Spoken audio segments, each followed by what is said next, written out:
Good evening, ladies and gents. This is your boy again, Ishmael from South Africa. This is going to be episode 10 of this story, guys.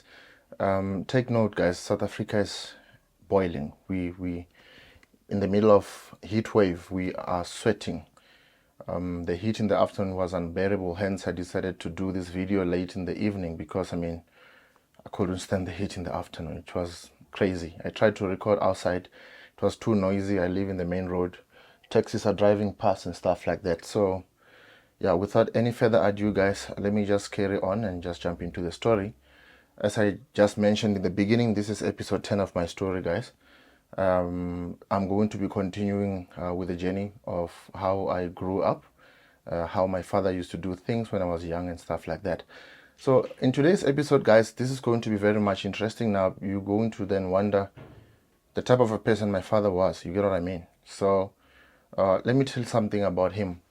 My father used to bath in eggs, guys. He used to bath in eggs. What he used to do, it was quite weird. I was little, and my father would send me to the shops to go get him a dozen of eggs. We used to call it half dozen where I come from. It was a pack of 6 eggs. He would ask me to then go to the shops and get him those eggs. So what happened would be he would I don't know if you guys are familiar with the term silver bath. We used to bath inside a silver bath. I think it was made out of galvanized iron or something like that. Yeah, it's a small bath that you pour water inside, and then after bathing you have to go and throw the water outside. So we had many different sizes of those silver bath, guys, and my father used to prefer the bigger one because he was quite spoiled like that. I'm so sorry to use that word if it's kind of offensive, but yes, he would ask me to go to the shops and get him a dozen of eggs, and then he'll come crack all the 6 eggs inside the water that he used to bath in. And I used to ask myself and wonder, what is this man doing? But I was young to understand anything until today. Unfortunately, I don't know why he used to do that. So if I can just tell you briefly, guys, one morning I woke up. We're supposed to go to school, unfortunately. It was early in the morning, around 6 a.m. If you remember on the previous video that I posted on the channel, I tried to demonstrate, to show you a picture of how my home used to be, with the rendezvous, like the roundhouse on the side and the 3-roomed house on the other side. But behind the 3-roomed house, there's a hidden room. We used to call it Tombali Femi, that house, because it was made out of rocks. That's where we used to take a bath, me, my brother, and my cousin, who was currently, unfortunately, in prison. And it was in the morning. We were just preparing to go to school. We used to start preparing at 6 o'clock in the morning. And we as we finished bathing, when I was going to throw my water, just one step outside that 1-roomed house, guys, I just had the biggest sound of a cocking gun, like somebody was cocking a gun. It was a rifle, and I don't know what kind of a rifle that was, but the moment I stepped out of that house, I just heard the loud sound, and then somebody just immediately gun pointed me. I was little, going to the primary school, and then I heard somebody say, "No, no, no, no, stop it! It's a child. It's the child. It's not him." And I was like, "What's happening now?" When I looked around, guys, I saw so many police. I think I saw about 30 of the police officers around the yard. And then I saw about, those big cars, those big trucks that transport people from the police station to the court. We call them Gumba Gumba in Venda. I don't know in other languages what you call them. Those white big trucks. I think the police came in about 20 of those, if not mistaken. Maybe less, maybe 15, because I didn't get a chance to see all of them. But immediately, when I stepped out, I saw a lot of police officers, and I saw the 4 streets, this side, the other side, and the back, were all covered by police, and they were coming to kind of arrest my father. So what actually happened is that the police came from all the way, from Pretoria. There were police from Pretoria, and there were police from Limpopo, Polokwane, and there were police from around locally because the local police were afraid of coming to arrest him because he was quite feared in the community. So the moment the other police officer said, Asiya and meaning it's not him, it's the child, I then realized that something is wrong here. And then they asked me, where's your father? I'm like, he's in that roundhouse. And then they immediately, went to the roundhouse. I think about 5 police officers entered the roundhouse. And inside the roundhouse, it was like this, guys. It's a circle, it's a roundhouse. In the middle, my mother divided with a curtain. It was a yellow curtain. I still remember the color as well. The other side was the bed, whilst the other side was the a sitting area where we used to eat. If my mother decides that we are eating from that side, we're not eating straight from my granny's house. We would then sit on the other side of the curtain. My father would sleep behind the curtain in bed, on top of the bed, and then he will just observe on whatever that he will be doing that side. So it was divided like that. There was a chair and a table like this one that I'm using, with many chairs around, I think about 8 or whatever, and then there was a TV. My father was actually taking a bath behind the curtain where it was a bedroom, right? Yes. So the police went there, and the police tried to look for my father because I knew my father was there. And the police asked me, where's your father? So the police went there, guys, and then they started looking for him. And then they came out without my father. And they said, he's not there. But while they were still discussing where would this man be, he stepped out of that house, and then he started shouting, "Hey, Ndione, Ndione!" And then they were like, "Eh? Where have you been?"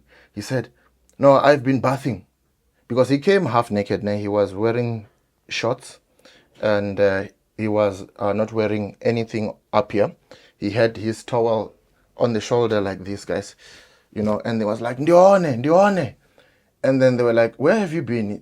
He's like, "I've been taking a bath."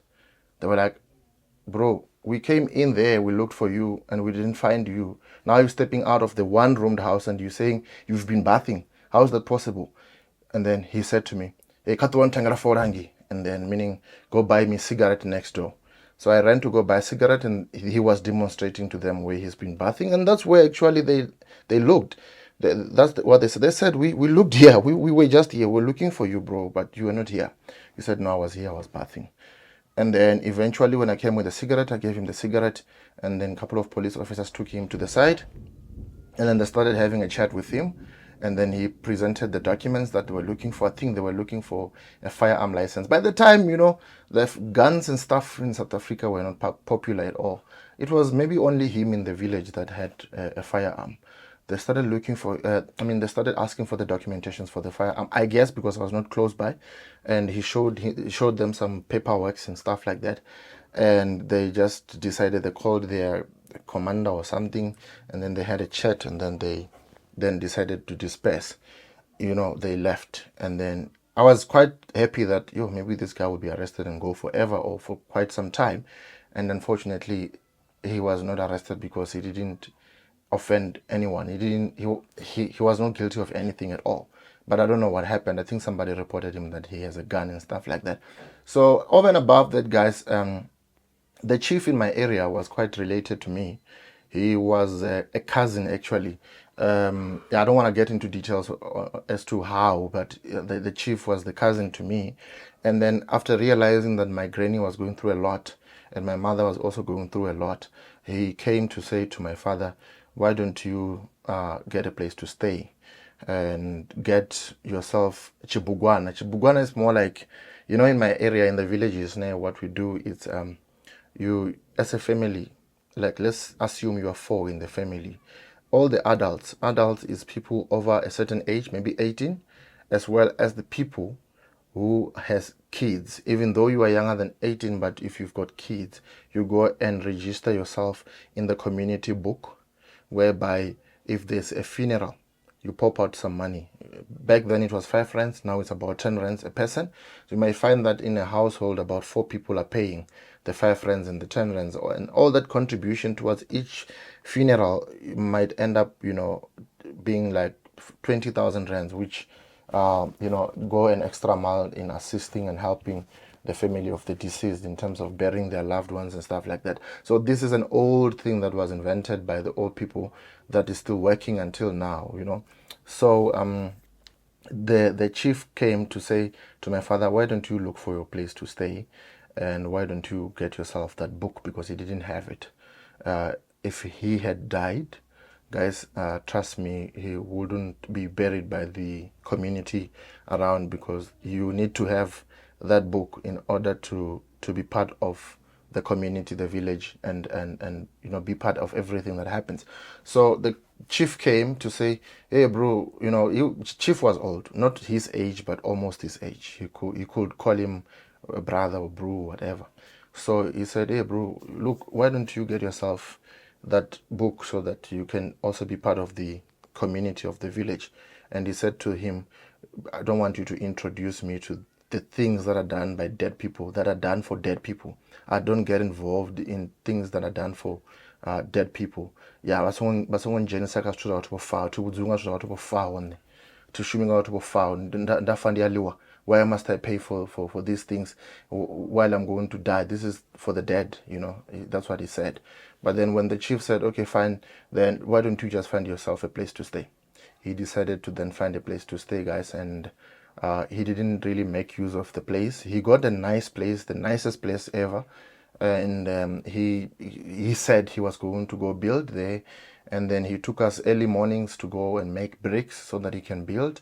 But guys, it's just unfortunate that he never built anything there, and yeah, nothing actually really happened. And that was the only first stand that he got in that particular area, which was reserved for him by the village chief, to say this is your place to stay. And the chief gave him the best place, to be honest with you, very lovely place. And then he just decided to not make use of it. He bought a couple of window frames, and he bought a couple of door frames, and he bought a couple of things, cheap things to take there, so that he can just show that he want to do the project. And they never really proceeded with the project, and it was just us waking up in the morning and going to make those bricks out of soil, out of clay, what do you call, yeah, clay. And he didn't bend those clay bricks to make them strong and stuff like that.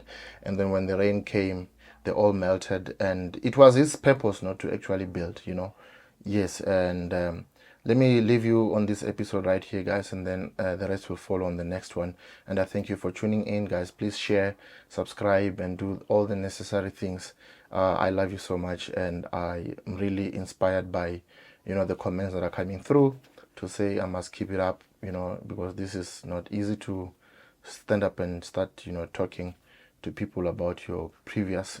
But take note, I'm doing this to motivate and encourage those that are going through certain challenges in life, because this is still going far, guys, and I want you to be part of the journey with me until the end of my story. And I thank you so much again.